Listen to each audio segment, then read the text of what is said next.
So we've received some markups of unexpected design changes for our tank.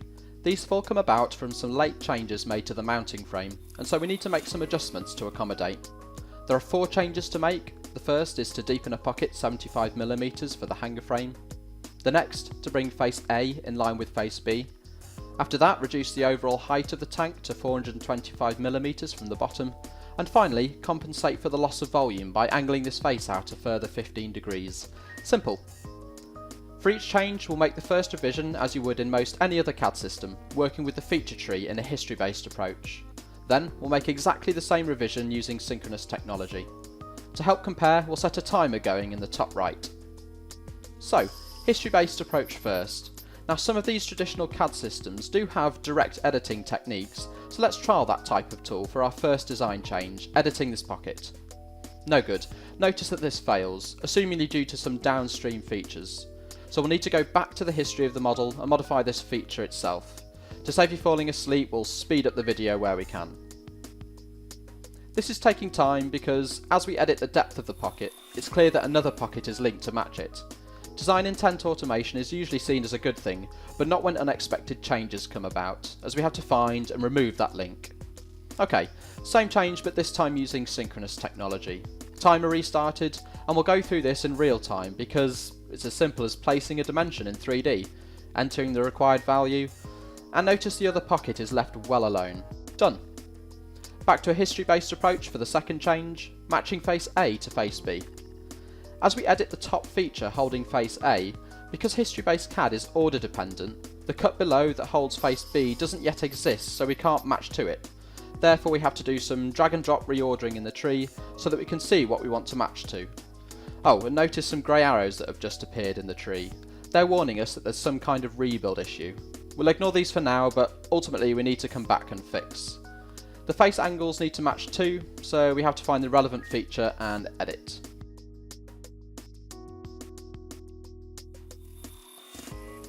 This has had the effect of removing some rounds.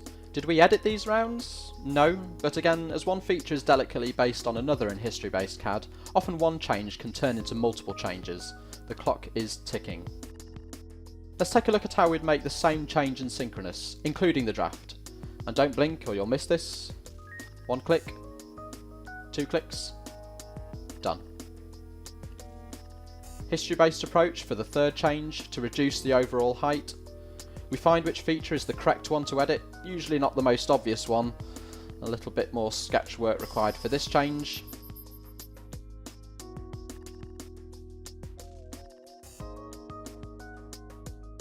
Oh, and once again some rounding to fix.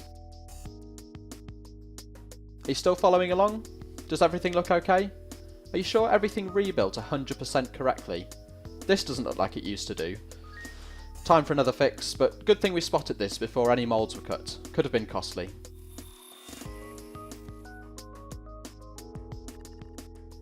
Using synchronous technology for that same change, we can make use of any reference dimensions that we placed when we built this as a history-based model, but the difference is they'll actually control the geometry. Choose a dimension, enter the value, and let synchronous technology look after the rest. One last trip into the history-based approach, we need to increase the front angle 15 degrees to compensate for loss of internal volume from those other changes. Wait for the final rebuild, and wow, we have some big problems. There's a huge gap going through the middle of the part, the mounting holes in the top have also shifted, and some have even disappeared. Oh, and notice the red exclamation marks in the tree of failed features. We could spend many more minutes or hours attempting to fix this model. Or maybe it'd just be quicker to start again. And that same final change using synchronous technology, we use what we call the steering wheel for this, our main control in synchronous. We can use this to simply rotate around this round, and we can enter the precise value of 15 degrees. Done. All sorted, no rebuild issues. So, how did the times compare? 6 minutes 46 seconds for history based, 1 minute 15 seconds for synchronous technology. That's over 6 times faster. Well, even more than that in fact, because remember our history based model still requires work to fix. And it isn't just a time saver, it's a stress saver too. keep in mind that this part wasn't modelled wrong, it's just that when design intent changes unexpectedly, issues can arise in history-based CAD. Solid Edge with synchronous technology means you can welcome unexpected design changes, even late in the design cycle.